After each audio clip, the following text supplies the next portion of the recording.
नमस्कार दोस्तों। High court के द्वारा बहुत इंपॉर्टेंट डिसीजन दिया गया था कि यदि इनकम टैक्स की रिटर्न फाइल कर दी गई है लेकिन इनकम टैक्स रिटर्न की एक्नॉलेजमेंट सीपीसी बेंगलोर पे नहीं मिली है तो भी इनकम टैक्स की रिटर्न को इनवैलिड नहीं कहा जा सकता। केस के फैक्ट इस प्रकार हैं। एसएससी के द्वारा income tax return income tax department की ऑफिशियल वेबसाइट पे अपलोड की गई और इनकम टैक्स रिटर्न की एक्नॉलेजमेंट जनरेट की गई। उसके बाद एसएससी के द्वारा ऑर्डिनरी पोस्ट से ये रिटर्न सीपीसी बेंगलोर भेजी गई लेकिन सीपीसी बेंगलोर को ये रिटर्न नहीं मिली। उसके बाद दोबारा फिर से एसएससी ने ऑर्डिनरी पोस्ट से एक्नॉलेजमेंट कॉपी बेंगलोर भेजी लेकिन उसके बाद उसे कम्युनिकेशन मिला सीपीसी बेंगलोर से कि एक्नॉलेजमेंट कॉपी सीपीसी बेंगलोर में नहीं मिलने की वजह से इनकम टैक्स रिटर्न को इनवैलिड ट्रीट किया गया है। जिसके बाद के टैक्स पेयर ने हाई कोर्ट में रिट पिटीशन डाली। इस केस में हाई कोर्ट के द्वारा कहा गया कि इनकम टैक्स एक्ट में प्रोविज़न दी गई है कि यदि रिटर्न में कोई डिफेक्ट है तो इसके लिए असेसिंग ऑफिसर अपॉर्चुनिटी देगा टैक्स पेयर को कि वो उस डिफेक्ट को रिमूव कर सके।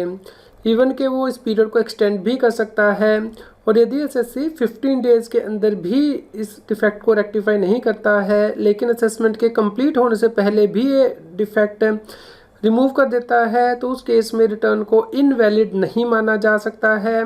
इस प्रकार इस केस में टैक्स पेयर को ये अपॉर्चुनिटी दी गई कि वो असेसिंग ऑफिसर के पास आईटीआर की वेरिफिकेशन फाइल कर सकता है 1 हफ्ते के अंदर। तो फ्रेंड्स, इस प्रकार ये जजमेंट बहुत ज़्यादा इंपॉर्टेंट हो जाती है क्योंकि नॉर्मली देखा गया है कि यदि इनकम टैक्स रिटर्न की वेरिफिकेशन नहीं होती है यानी कि आप उसे ई वेरीफाई नहीं करते या फिर साइन करके बेंगलोर नहीं भेजते हैं तो उसे इनवैलिड ट्रीट कर लिया जाता है इनकम टैक्स ऑफिसर के द्वारा और आपके जो लॉसेज एक्स्ट्रा हैं वो आपको अलाउ नहीं किए जाते हैं। तो उस केस में आप इस जजमेंट से बेनिफिट ले सकते हैं। आप इसे डाउनलोड कर सकते हैं। इसका लिंक इस न्यूज़ की वीडियो डिस्क्रिप्शन में भी दिया गया है।